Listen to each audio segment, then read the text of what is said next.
Part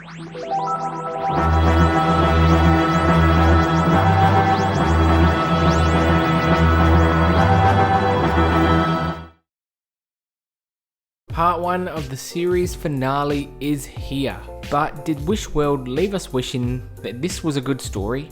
Let's find out.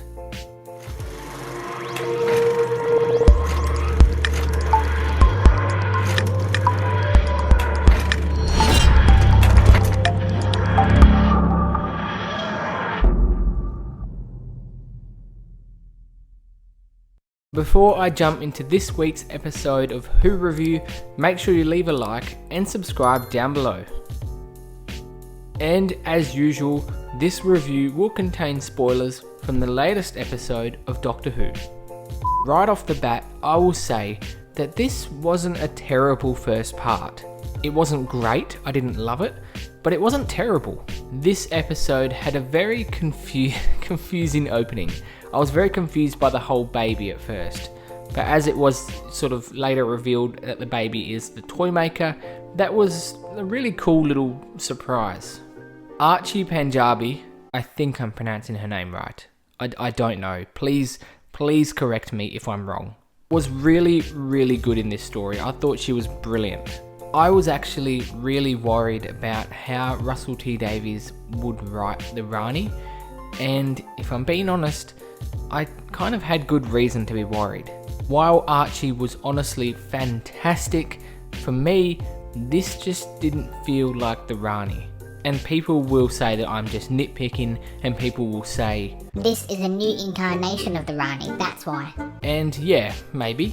But I feel like the relationship between the Doctor and the Rani was not right, and I feel like Russell just kind of didn't understand that. And look, hey, it's only part 1. I'm not completely writing off the episode for this. Like I said, I thought that she was brilliant. However, I thought it was a bit silly having Mrs. Flood bow down to her Rani counterpart. I really didn't like this. Like, Mrs. Flood has always been so sinister and so creepy, and now she just seemed so weak around the Rani. The Doctor and Belinda as a couple was something that I just couldn't take seriously, but it was really well done. It was really amusing. The fakeness of everything was actually really good. It felt so wrong and honestly so uncomfortable. And I liked seeing all of our favourite characters in this different reality and seeing where they kind of fit into this other world. And with this different reality, I thought it was really interesting to see the Doctor's perception of this other world slipping, like he could start to see the cracks. Conrad in this story I thought was quite good. I feel like we didn't see a lot of him, which is not a bad thing. I thought that was a nice balance. I really liked him actually interrupting the opening sequence. I thought that was a cool little aspect. And across the entire episode, Conrad telling the story of Doctor Who was a good little overlay. I kind of actually liked it a lot. I loved that we got quite a bit of Ruby in this story.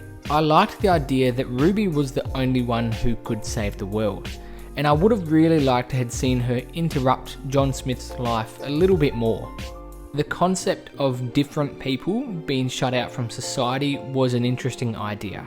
I kind of liked it because it just fits with how Conrad is as an evil character, but I can definitely see how people may not like this just because of how in your face it rather was. The set design for the Rani's headquarters, her base, was incredible. I really loved the giant seal of Rassilon on the wall, and I just thought that the whole thing looked so weird and wacky, and it worked really well. And the same goes for the special effects in this story. I thought that the special effects were just phenomenal. Now, there was a little surprise cameo from a character from season 1, Rogue. It was a surprise to see him again. Like, I really wasn't expecting him to show up again anytime soon. And hey, Susan again, and I just smiled like an idiot again. But we're definitely gonna see more of her. Well, I hope. The ending of this story just felt like a lot of answers crammed in for the final moments. I wouldn't say that's really a bad thing, but it was definitely a lot to take in. The cliffhanger of this story was... it was okay. Don't get me wrong, it was cool, but it could have been and should have been a lot better. The reveal of the Rani searching for Omega was really just, I don't know, it felt really odd. It was a surprise, I really didn't expect it, but it just kind of dropped out of nowhere.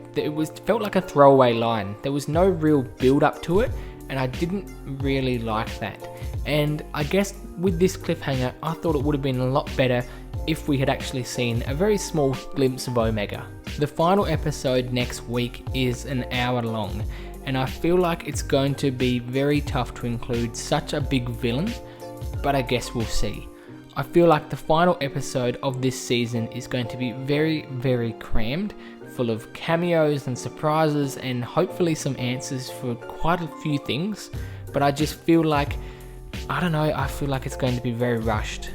Wish World was a pretty decent start to the final story of the season.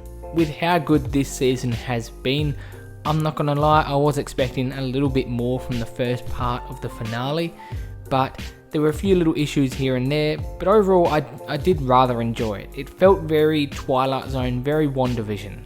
Wish World, 7 out of 10. Next week we have the final episode of the season, The Reality War. With the reveal of Omega, there is now a lot riding on the final story being amazing. So, like I said, I'm honestly rather worried, so I really have my fingers crossed. But what did you think of episode 7, Wish World? Let me know in the comments down below.